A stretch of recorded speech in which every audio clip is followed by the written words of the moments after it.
I'm Debbie Asberry, and I know many of you, and I am thrilled to be able to join your retreat weekend, even though I may be joining you virtually. The steering committee thought that it would be helpful as a way of setting the context for this weekend to share with you some insights that I learned this summer when I took a workshop that was facilitated and led by Meg Wheatley of the Berkana Institute. Many of you may know that Meg is a lecturer, an author.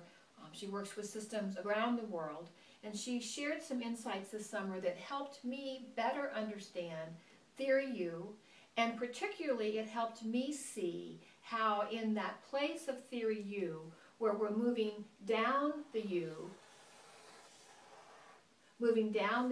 into that place of reframing and letting go,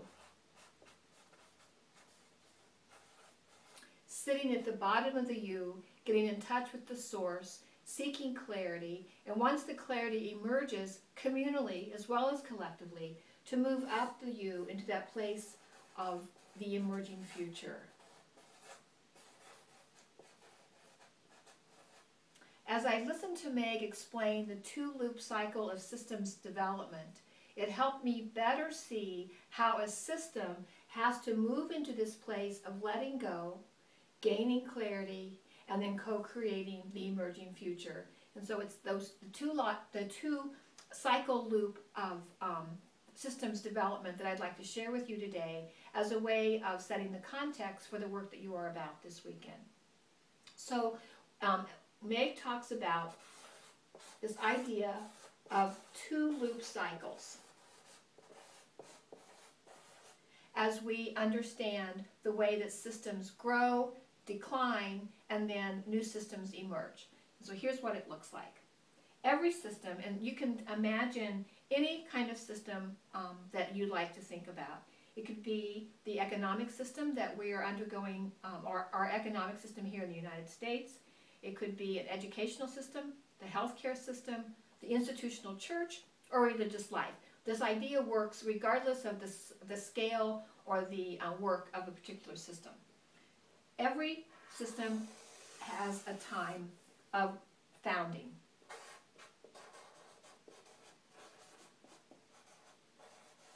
Where a new idea takes hold, and given the right circumstances, as the new idea takes hold, a system emerges that is full of vitality and robustness. Because systems are organic, they go through a cycle very much like the life and death cycle that we understand individually as people.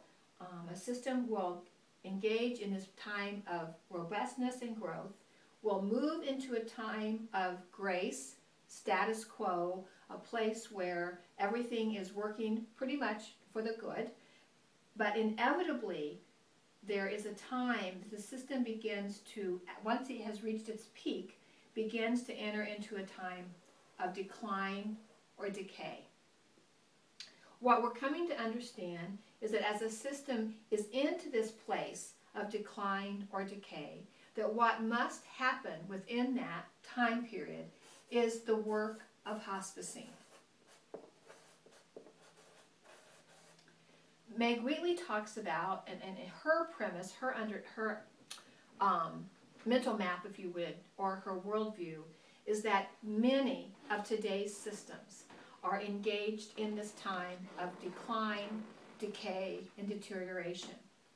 And because of that, then, it is her thought that within these systems there is the good work of hospicing that must go on. Hospicing is holy work, it's important work, and it must be done with compassion and with care. She's noticing, though, that when a system enters into this peak period and begins its decline, the descent into decline and decay, there are always people within that system that she will refer to these folks as wayfinders, pathfinders, or pioneers. And the characteristic of these wayfinders, predominantly, is that they look around and they say something like, there must be a better way. And they begin to imagine alternative ways of thinking about the work that needs to go on. So within the educational system, there are teachers who are looking around and saying, you know, there's another way in which we can help these young people grow and thrive. Within the healthcare system, there are people who are looking around and saying there must be a better way that we can deliver healthcare. There must be a better way in which we can manage pain. Must be a better way in which we can think about the end of life. Those kinds of conversations that we know have been going on for the past decade or two. So again, any system imaginable, there will always be wayfinders within these systems who are looking around and saying there must be another way. These folks often are counter-cultural. They often carry a countercultural message, and so if they exist within a particular institution, they are often not particularly well-liked or well-received, especially by leaders within that organization, because they're suggesting a different or a better way. So what must happen for these folks to be able to thrive and to continue to imagine new ways of creating a new system, they must somehow find one another and begin to form networks of connection. Now these networks of connection can be within a particular place of work, or it can be across industry. So it could be educators across the country who come together to imagine new ways of delivering educational programming. It can be healthcare providers who come together across the country to begin to imagine new ways of thinking about delivering healthcare. But the important thing to understand is that they must be able to find one another and be connected in order for their work to continue of imagining a new way of being. What is important to understand that these folks are working within the system, but they are not working to change the system as it currently exists. They are working to create new ways of understanding about the work. So if these folks continue to stay connected and are given the nurturing and the space and the resources needed to continue to imagine together, what they begin to do together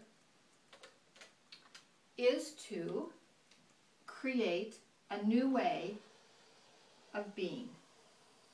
Now, if you notice, though, this new way of being is on a downward slope. This is not the slope of decay. This is the slope of experimentation and trial and error.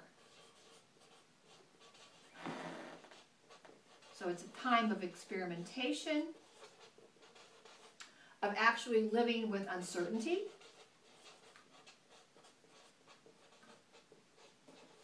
and a time of trial and error.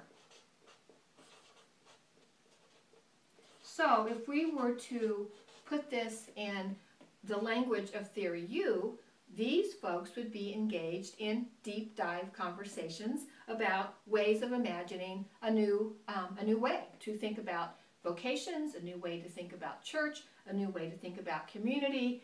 Our conversation circles are very much engaged in the conversations here that happen among wayfinders and begin, especially as they begin to imagine new alternatives.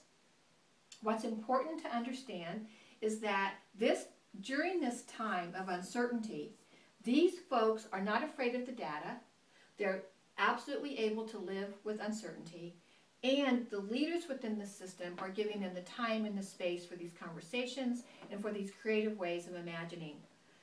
Well, as you can see, this curve, as you ride this curve down and begin then to follow it, ultimately, over time, some of these alternatives that were imagined begin to take form and take shape, and then a new system, and that's the important thing, not a rejuvenized or old system, but a new system begins to emerge, and it moves up that time of robustness and vitality.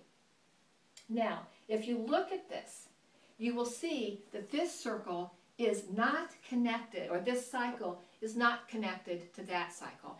And that is a very important distinction. During this time, you can see there is a gap. There is a gap between what's happening with the hospicing work and what must happen with this cycle, which is often referred to as midwifing.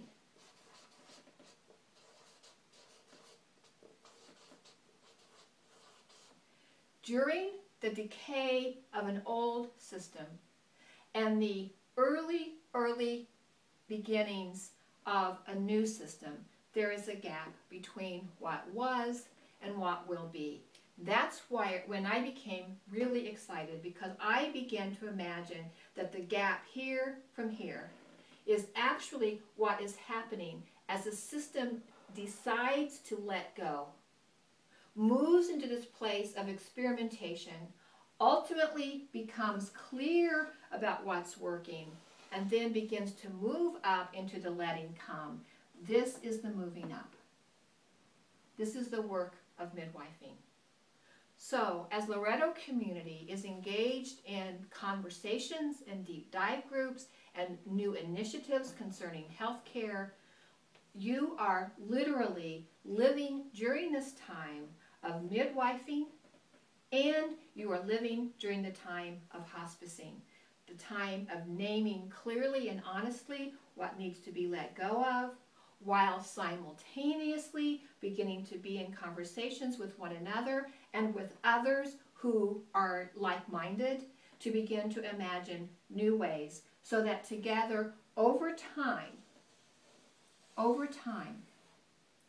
you all will be able to continue to move down this time of experimentation and uncertainty with the help of others who are like-minded and with the help of the spirit that is trying to make this future emerge within you as well. You will be able to move up this time of imagining new systems or of creating new systems and enjoy that time of peak or that time of growth, robustness, and vitality.